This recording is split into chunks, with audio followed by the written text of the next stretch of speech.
is so powerful that David Cameron has gone to great lengths in the past few weeks to deny that he is one. Mingus Campbell certainly isn't. And as for Tony Blair, if you ask two analysts about whether he is, they will give you three opinions.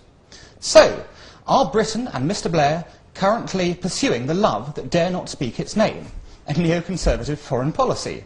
And whether we are, or are not, do we need neoconservatism here? Joining me tonight, I have not two but three analysts. Douglas Murray, author of Neoconservatism, Why We Need It. Oliver Kamm, author of Anti-Totalitarianism, The Left-Wing Case for a Neoconservative Foreign Policy. And Stephen Parkinson, Research Director at the Centre for Policy Studies. Gentlemen, thank you for joining me. Thank you. I think we better start, but there's a lot of confusion about neoconservatism, what it actually means. Again, you might say, ask about where Mr. Blair's position is, but you're going to have an equal number of analysts arguing about it. Douglas, as you've written a book about it, why don't you define, for the benefit of the audience, and indeed for us here tonight, what neoconservatism actually is? Sure. Well, it's the important thing to stress, first of all, is that it's not a party. It's not a cabal or a group. Most neocons like myself don't even know each other, we don't meet. It's simply a way of looking at the world. It's an attitude, a perspective on things. I say that one of the defining things about that is that it's a mixture of realism and idealism. Now, that may not sound so odd, but I think that in the current climate today it is very odd. On the one hand, we have a lot of conservatives, people from the right, who distrust idealism. Are deeply suspicious of it and of social engineering of any kind, whether at home or abroad. And on the other hand, there are, of course, the modern-day leftists, liberals as they're called in the States, who simply refuse to see the world how it is. So it is quite rare. Quite rare, okay. Oliver, would you agree with that assessment, or is Douglas missing something out? I think Douglas is missing something out. There is an intellectual lineage about neoconservatism that does need to be stressed. It derives in the first place from American liberalism. It is an outgrowth of American liberalism. Its roots are in the Democratic Party, which went through terrible ructions over the experience of Vietnam. Neoconservatism largely stems from the group organized around Senator Henry Jackson, the aspirant Democratic presidential nominee in 1972 and 1976, whose foreign policy views made him highly unpalatable to a new activist strain within the Democratic Party grouped around George McGovern, the actual Democratic presidential nominee in 1972. Where we are now, I think, is that neoconservatism has grown up as a movement, but is now splintering again, which is the proper sign of a mature political movement. Neoconservatism covers more than just foreign policy. It covers a critique in domestic policy that is largely critical of what it sees as welfare state dependency and has a very well-articulated opposition to what it sees as destructive cultural trends, cultural relativism, and the loss in welfare provision of the sense of stigma. And my own position is sympathetic to neoconservatism in foreign policy, but very different from the sort of social views that are more associated with conservatism that someone like Douglas would argue for. I should, yes, of course, Douglas. I did say earlier that actually it's a foreign policy element we're looking at, and I know we have a domestic side to it. You will obviously come onto a different side to Oliver on that purpose, on the domestic. On domestic, but yes. The interesting thing about neoconservatism is that it's bridged the gap between left and right, as it were, and centrists in recent decades.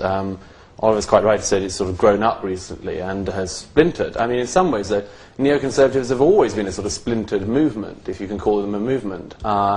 They have always, Irving Kristol, one of the founders really of neoconservative thought, said in the 60s, you know, if you put three neoconservatives in a room, the likelihood is that they're going to disagree more than they're going to agree. As I said, it backs up my notion that, I mean, apart from being a philosophy and things which you can trace, it's also just an attitude which is in some ways undefinable. Right. Stephen, the authors have had their say. Anything to add from this? Well, I come at it not as a neocon, but as a con, if you will, from a traditional conservative standpoint. Yes. And the thing that I take exception with from Douglas's definition is that the blend of realism and idealism in the latter part runs the risk often in neoconservatism of overstepping that and becoming not idealism but ideology, which is something that I, as a very suspicious conservative, very suspicious of. And particularly in foreign policy, where it's all important to be practical and to achieve. Well, moving on to practicalities, there's a lot of sort of suggestion that Mr. Blair is really a neoconservative. Oliver Kamm, do you think in foreign policy terms our Prime Minister is a neocon? In foreign policy terms, yes, I think he is. In foreign policy, I would say the neoconservative stance, I go back to my point about its roots on the liberal left, it reflects in its ideals a commitment to the traditional position of liberal democratic internationalism, where it differs from traditional liberal democratic internationalism, the sort of movement stemming from Woodrow Wilson and through much of the Democratic Party in the 20th century. Where it differs is in having a somewhat more sceptical view of the role and importance and the consequences of international institutions. Traditional liberal democratic internationalism places a great stress on working with the opinion of mankind and achieving goals by international consensus. The position that Mr. Blair came to long before President Bush came to office was that there is a progressive imperative for humanitarian intervention where repressive states cannot reasonably be said to hold sovereignty, where they don't represent the captive peoples under their sway. That is, in my view, a neoconservative position. It's one that I'm not surprised conservatives would balk at. That's precisely my point. I think he expresses in that position a traditional commitment to the orthodoxy of British social democracy and liberalism. So yes, so he is a neocon in foreign policy, not in domestic policy. Yes, Douglas. The perfect neocon. The perfect neocon. Absolutely. What people call the Bush doctrine is nonsensical. It's not the Bush doctrine at all. It's the Blair doctrine. Always was. Mr. Bush was late on to this, really. You could argue that it took him till 9/11 to become, in any way, neocon. In 98, 99 and 2000, Bush, on the campaign trail in America, was arguing a very isolationist stance.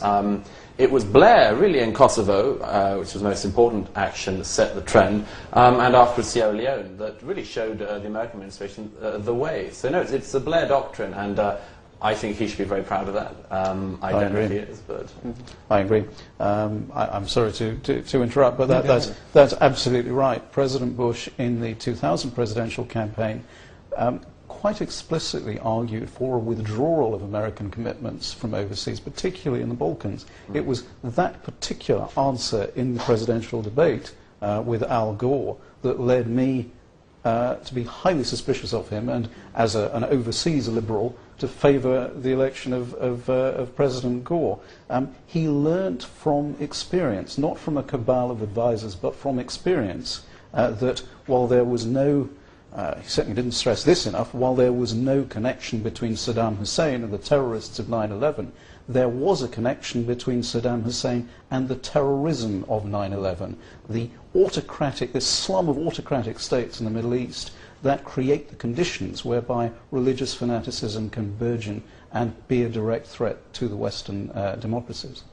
Stephen, the consensus is emerging here between... I'm afraid are you going to join it? Well, I'm afraid I am on this. I think the distinction between the early Bush and the Bush that we've come to see as president is important to make. I'm not one of these people who sees Blair merely as George Bush's lapdog. I think it suits Blair... Slavish. Well, no, I think it suits him very much that he's got an American president who shares his mission. It's very interesting that Tony Blair, who's somebody who famously doesn't do God in domestic politics, does have a very high moral purpose and sort of a sense of mission in foreign policy. Which is not the same thing at all. Well, not at all, but there is a quasi-religiosity, there's sort of a strong moral underpinning which is sort of guiding what he wants to do. And it's worth stating, of course, that Mr. Blair got on just as well with President Clinton.